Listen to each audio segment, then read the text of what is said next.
తెలుగు సినిమాల్లో ఒక గొప్ప డైలాగ్ ఉంది. పాత్ర చిన్నదా పెద్దదా కాదు, జీవం ఉంటే అదే గొప్పది. ఈ మాటకు సాక్షాత్కారంగా చూపిన నటుడు కోట శ్రీనివాసరావు గారు. ఒక సాధారణ గ్రామం నుంచి వచ్చిన ఆయన నాటకాలు వేస్తూ తన ప్రస్థానాన్ని విస్తరించుకుంటూ రంగస్థలం నుంచి సినీ రంగంలోకి అడుగుపెట్టి విలన్గా, విలక్షణ నటుడిగా, కమెడియన్గా చేస్తూ రాష్ట్ర శాసనసభ వరకు తన ప్రయాణాన్ని విస్తరించుకున్న గొప్ప వ్యక్తి, నటుడు, రాజకీయ నాయకుడు కోట శ్రీనివాసరావు గారు. తనలో ఉన్న నిస్వార్థత, వేదికపై ఉండే సమయంలో చూపిన శ్రద్ధ, ముక్కుసూటితనం ఇలా అన్నీ ఆయనను తెలుగు ప్రజల గుండెల్లో చిరస్థాయిగా నిలిపాయి. 750కి పైగా చిత్రాలలో నటించిన కోట గారు జీవితంలో ఎన్నో మలుపులు, సవాళ్లు, విజయాలు చూశారు. ఓ సందర్భంలో కోట గారు మాట్లాడుతూ దేవుడు నాకు ఎంత పేరిచ్చారో అన్ని కష్టాలు ఇచ్చాడు అని కన్నీరు పెట్టుకున్నారు. కోట గారి జీవితాన్ని మనం పరిశీలించి చూస్తే నిజమే అని అనకుండా ఉండలేం. ఇక ఆ విషయం ఏంటి? కోట సినీ ప్రస్థానం ఎలా మొదలైంది? కొడుకు చనిపోవడానికి కారణం ఎవరు? కోట గారు ఈగోతో ఎమ్మెల్యే అయ్యారా? బాబుమోహన్ చేసిన షాకింగ్ కామెంట్స్ ఏంటో తెలుసుకుందాం రండి. కృష్ణా జిల్లా నూజివీడు సమీపంలో కంకిపాడు గ్రామంలో 1942 జూలై 10న జన్మించారు. తండ్రి కోట సీతారామంజనేయులు హరికథ భగవంతులు. అందుకే కోట గారికి చిన్నతనం నుంచి రంగస్థలంపై ఆసక్తి పెంచింది. కానీ కోట శ్రీనివాసరావు తండ్రి గారు మాత్రం తన కొడుకును డాక్టర్గా చూడాలనుకున్నారట. నటనపై ఎక్కువగా ఆసక్తి ఉన్న కోట గారు తండ్రికి ఏం చెప్పలేక డాక్టర్ చదువు పూర్తి చేయాలని అనుకున్నారు. మధ్యతరగతి కుటుంబం కావడం, డాక్టర్ చదువు పూర్తి చేయడం కష్టంగా మారడంతో కోట గారు ధైర్యం చేసి నాకు డాక్టర్ అవ్వాలని లేదు, నేను నాటకాలు వేస్తూ రంగస్థలంలో జీవించాలి అనుకుంటున్నాను, ఈ చదువుని ఇక్కడితో ఆపేసి బీఎస్సీ చేస్తాను అని చెప్పడంతో కొడుకు ఇష్టాన్ని కాదు అని అనలేక చేసేదేమీ లేక ఓకే అన్నారు. అలా బీఎస్సీ పూర్తి చేశారు కోట గారు. బీఎస్సీ పూర్తి చేసిన కోట గారు విజయవాడలో స్టేట్ బ్యాంక్ ఆఫ్ ఇండియాలో ఉద్యోగం సాధించారు. ఉద్యోగం వచ్చినా కూడా నటనపై ఉన్న మక్కువతో ఆఫీస్ టైం అయిపోగానే నాటకాల ప్రదర్శనలో పాల్గొనేవారు. ఇలానే 1977లో తన స్నేహితులతో కలిసి ప్రాణం ఖరీదు అనే నాటకాన్ని ప్రదర్శించారట కోట గారు. ఈ నాటకం నిర్మాత క్రాంతి కుమార్ గారికి నచ్చడంతో దానిని అదే పేరుతో 1978లో సినిమాగా తెరకెక్కించారట. అంతేకాదు, ఆ నాటకంలో ఉన్న వారిని సినిమాల్లోనూ పెట్టుకోవాలని అనుకున్నారు. ఇలా కోట గారు ప్రాణం ఖరీదు సినిమాతో సినీ రంగంలోకి అడుగుపెట్టారు. ఈ చిత్రం మెగాస్టార్ చిరంజీవి గారి తొలి సినిమా కూడా. ఇలా ఇద్దరు లెజెండరీ నటులు ప్రాణం ఖరీదు సినిమాతో వారి సినీ కెరీర్ ప్రారంభించారు. తొలి సినిమాలో చిన్న పాత్ర చేసినప్పటికీ కోట గారు తన నటనతో ప్రేక్షకుల మనసులు గెలుచుకున్నారు. కానీ కోట 1985 నుంచి సినిమాలను సీరియస్గా తీసుకోలేదు.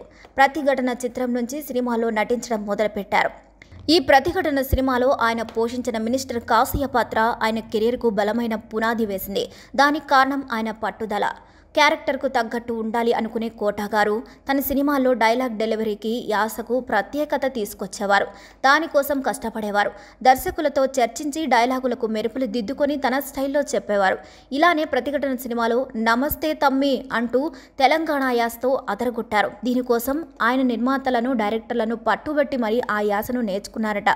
సినిమా రిలీజ్ తర్వాత కోట డైలాగ్తో తెలుగు రాష్ట్రాలు దద్దరిల్లాయి. అంతేనా, సినిమాల్లో తెలంగాణ మాండలికం ప్రాముఖ్యత పెరిగేందుకు ఈ పాత్ర ఎంతో దోహదం చేస్తే తెలంగాణ మాండలికం కోటను తిరుగులేని నటుడిగా చేసింది. అందుకే కోట గారు ఎప్పుడు తనను నటుడిని చేసిన తెలంగాణ మాండలికమే అని చెప్పేవారు. అదే యాసలో రామాయణం చెప్పి ఆకట్టుకున్నారు.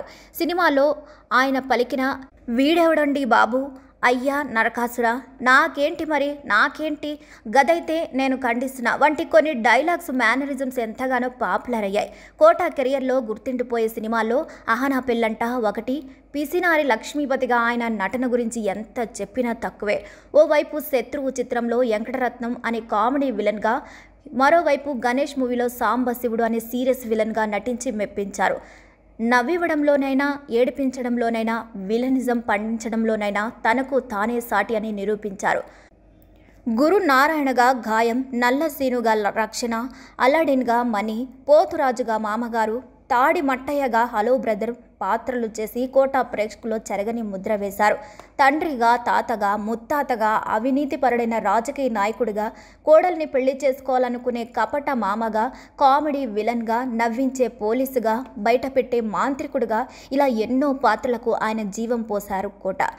తెలుగులోనే కాదు తమిళం, కన్నడ, మలయాళం, హిందీ భాషల్లోనూ తన మార్క్ క్రియేట్ చేసుకున్న కోట ఎస్వి రంగారావు, కైకాల సత్యనారాయణ, రావు గోపాలరావు శకం ముగిసిన తర్వాత ఆ లోటును కోట శ్రీనివాసరావు గారే భర్తీ చేశారని అనడంలో ఎలాంటి సందేహం లేదు. ఆ రోజుల్లోనే పాన్ ఇండియా క్యారెక్టర్ ఆర్టిస్టుగా నిలిచారు. తాను నటించే ప్రతి పాత్రకు 10 నుండి 15% మాత్రమే తన మార్కును జోడిస్తానని, మిగిలినంత దర్శకుడి విజన్కే వదిలేస్తానని కోట చెబుతుంటారు. కోట శ్రీనివాసరావు కేవలం నటుడిగానే కాదు, గాయకుడిగా 2 పాటలు పాడారు. సిసింద్రి సినిమాలో ఓరి నాయనో, గబ్బర్ సింగ్ మూవీలో మందు బాబులం పాటలను ఆయనే స్వయంగా ఆలపించారు. ఇక ఆయన తన కెరియర్ను కేవలం సినిమాలకే పరిమితం చేయలేదు. కోట గారు ప్రజాసేవ వైపు అడుగులు వేశారు. 1999 ఎన్నికల్లో విజయవాడ తూర్పు నియోజకవర్గం నుంచి బీజేపీ తరపున పోటీ చేసి ఘన విజయాన్ని సాధించారు. ఇక అప్పటి ఉమ్మడి ఆంధ్రప్రదేశ్ అసెంబ్లీలో ఎమ్మెల్యేగా పనిచేశారు. రాజకీయాల్లో కోట శైలి విభిన్నంగా ఉండేది.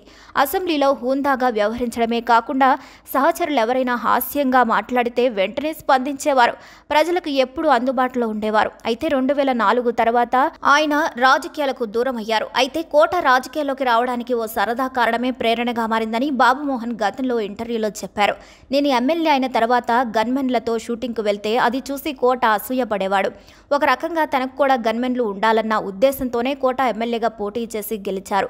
అంతేకాదు, అసెంబ్లీలో సీట్ల విషయంలో కూడా కోట అన్న సరదాగా ప్రవర్తించేవాడు. నేను మంత్రి అయ్యాక ముందు వరుసలో కూర్చోవడం చూసి, నీకు మంత్రి ఉన్నంత మాత్రాన ముందు వరుసలో కూర్చుంటావా, నా పక్కనొచ్చి కూర్చోవై అని సరదాగా అనేవాడు అంటూ గతంలో ఓ ఇంటర్వ్యూలో చెప్పుకొచ్చారు బాబుమోహన్. నిజానికి కోట బాబుమోహన్ బంధం రక్త సంబంధం కంటే ఎక్కువ. ఇద్దరూ కలిసి సినిమాలు చేసిన టైం నుంచి సొంత అన్నదమ్ముల కంటే ఎక్కువగా కలిసిండేవారు. అందుకే కోట శ్రీనివాసరావు బతుకాయాన్ని చూసిన బాబుమోహన్ భావోద్వేగానికి గురయ్యారు. ఒకే తల్లికి పుట్టకపోయినా అన్నదమ్ముల్లా కలిసిమెలిసి ఉండేవాళ్ళం.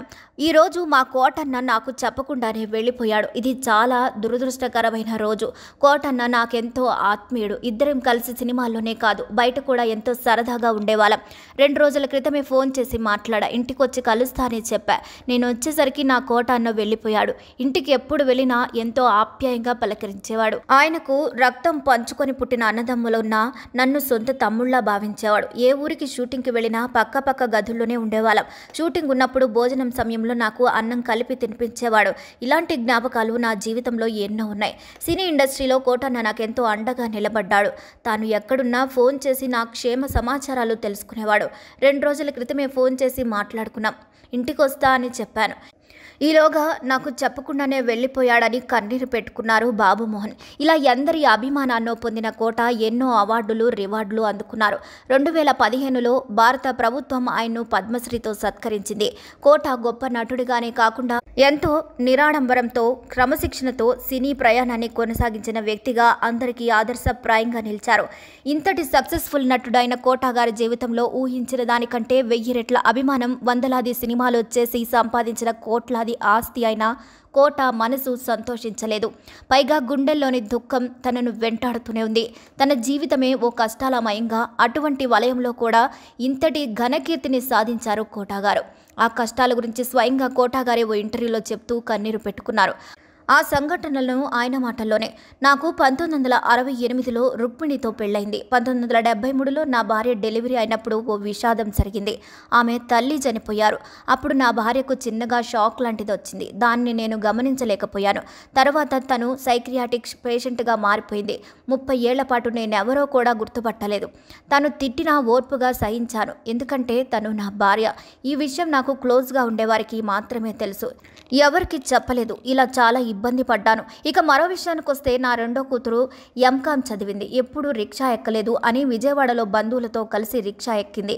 ఎదురుగా బ్రేకులు ఫెయిల్ అయిన లారీ రిక్షాను గుద్దింది. ఆ ప్రమాదంలో కొందరు చనిపోగా నా కూతురు కాలు కోల్పోయి ప్రాణాలతో బయటపడింది. బ్యాంకులో ఎవరి దగ్గరైతే గుమస్తాగా పనిచేశానో ఆయనే నాకు వియ్యంకుడయ్యాడు. నా కూతురు జీవితం బాగుపడిందని సంతోషించేలోపే 2010 జూన్ 21న రోడ్డు ప్రమాదంలో నా కొడుకు ఆంజనేయ ప్రసాద్ చనిపోయాడు. నాకు తలకొరివి పెట్టాల్సిన కొడుక్కి తానే అంత్యక్రియలు చేయాల్సి రావడంతో తల్లడిల్లిపోయాను అని చెప్పగా ఆ బాధ నుంచి బయటపడ్డారా అని అడిగినప్పుడే మర్చిపోవడానికి ఇదేమైనా జ్ఞాపకమా, జీవితం ఎలా మర్చిపోతాను అంటూ ఓ నిట్టూర్పు విడిచారు. కానీ నటనలో బిజీగా ఉండటం వల్ల ఆ బాధను ఎంతో కొంత తట్టుకోగలిగాను. ఆ భగవంతుడు ఎంత పేరిచ్చాడో అన్ని కష్టాలు ఇచ్చాడు. ఇవన్నీ గుర్తు చేసుకొని అప్పుడప్పుడు ఇంట్లో కూర్చొని ఏడుస్తుంటాను అని కోట గారు ఎమోషనల్ అయ్యారు. కొడుకు మరణాన్ని మాత్రం కోట మర్చిపోలేకపోయారు. తన తుది శ్వాస విడిచే వరకు ఆ బాధను తన గుండెల్లోనే పెట్టుకొని భరిస్తూ వచ్చి చివరకు 2025 జూలై 13న ఆదివారం ఉదయం ఫిల్మ్ నగర్లోని తన నివాసంలో తుది శ్వాస విడిచారు. ఆయన భౌతికంగా మన మధ్య లేనప్పటికీ విలక్షణ నటుడిగా, రాజకీయ నాయకుడిగా, మంచి వ్యక్తిగా, ఆకాశంలో ధృవతారగా ఎప్పుడూ తెలుగు ప్రజల మధ్యలో ఉండేలా కోట కట్టుకున్నారు కోట గారు. మరి ఈ వీడియోపై మీ అభిప్రాయాలను కూడా ఖచ్చితంగా కామెంట్ ద్వారా తెలియచేయండి. మరిన్ని అప్డేట్స్ కోసం మా ఛానల్ని లైక్ చేయండి, షేర్ చేయండి, సబ్స్క్రైబ్ చేయండి.